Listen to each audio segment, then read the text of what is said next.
Our Jason Lamb just arrived in the city of Mayfield, where we hear at least 50 people died. Jason, the damage there is just unbelievable.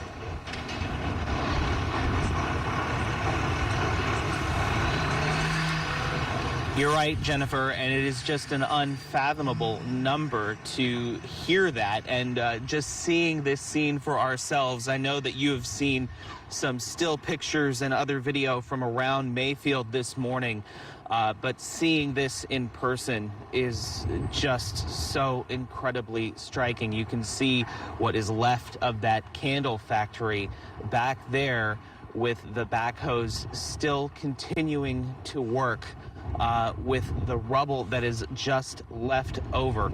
I got to tell you, even driving into town here in Mayfield, of course, it is what everyone here is talking about in gas stations, even a couple towns over.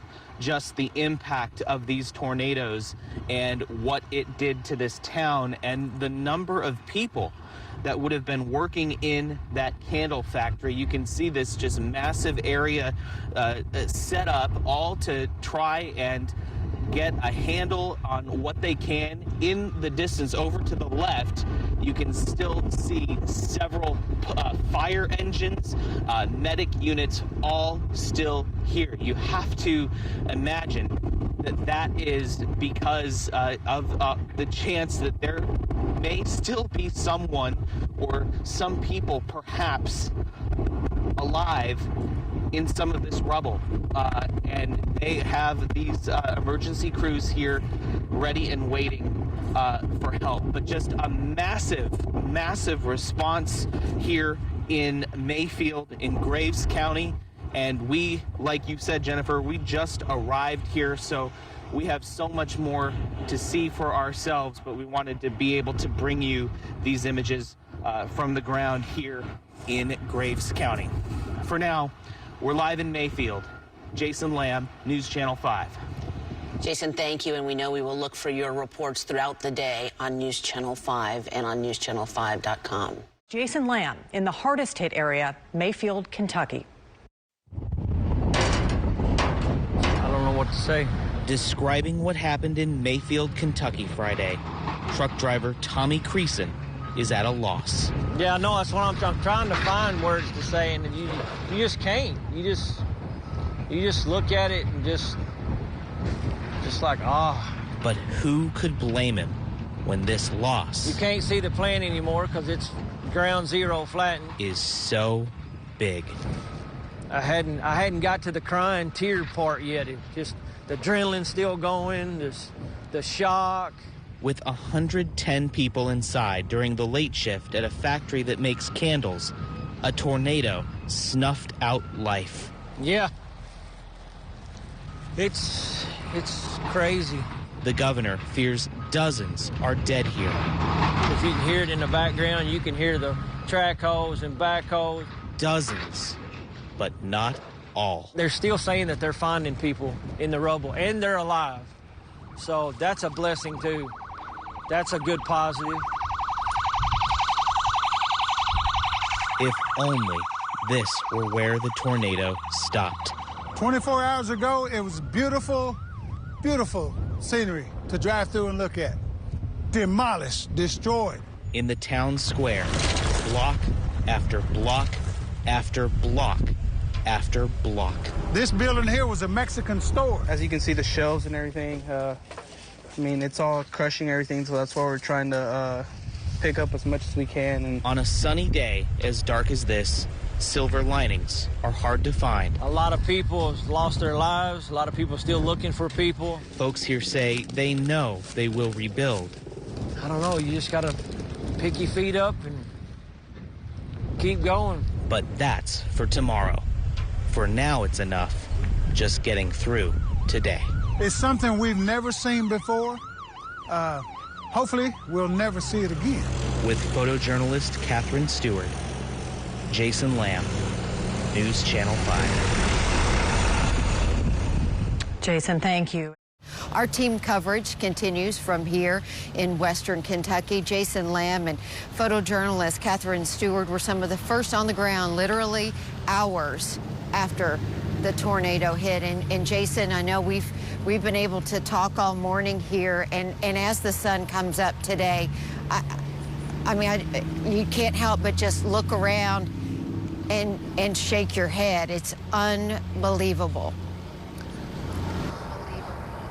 It is, Amy, and we have seen amazing pictures from above, from Sky 5. But as the sun comes up, what really is striking me right now is the details that we can see of all this damage. Take a look at just this.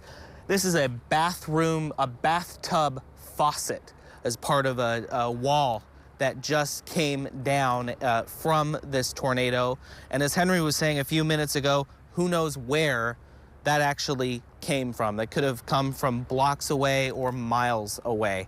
The damage here as the sun comes up is just absolutely remarkable, and just some of the things, these items, some prized possessions that you can see here with the sun up. It is hard to put into words. And you know, we have witnessed so much here as visitors, trying to be as respectful as possible in coming here and telling these stories. But all this damage means so much more if you are from here. So we wanted to share with you the experience of a florist in town who documented her reactions to seeing all this damage for the first time.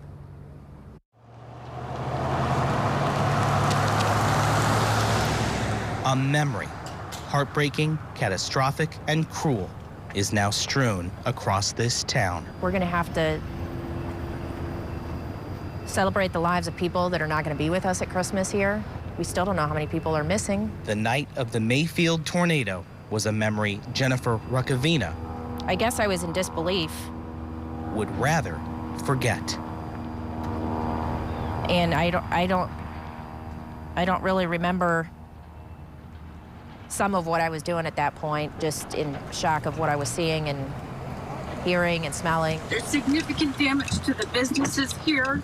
While heading in to check on a customer's order at her Jeanette's Mayfield Flower Company, this former TV meteorologist just knew Your instinct is just to go to live. she had to file this report. I never imagined seeing what I did see. The people here need a lot of help. Honestly, I can't watch, especially the beginning of it, just because I know how upset I was and what had taken place. There's so much damage. This is 8th Street coming into Mayfield right now. This is Red Eagle CrossFit, if you know where this is in Mayfield. The Red's Donuts is gone. There's significant damage. I'm really sorry. I'm really sorry. It just feels kind of like you're in a different body. That was a different, that's hard to believe that even happened. But as bleak as this all seems on the broken, battered surface, Jennifer says hope is on the way. You almost have this sense of you don't have to worry because you know that the support of the community and the people living around here is going to be overwhelming, that you're not going to feel alone. What happened here that Friday night will leave indelible scars. But it's the people of Mayfield, Jennifer says, who will make sure this town will be known for more than a memory. I think it changed a lot of people's souls and how they're going to move forward in this community.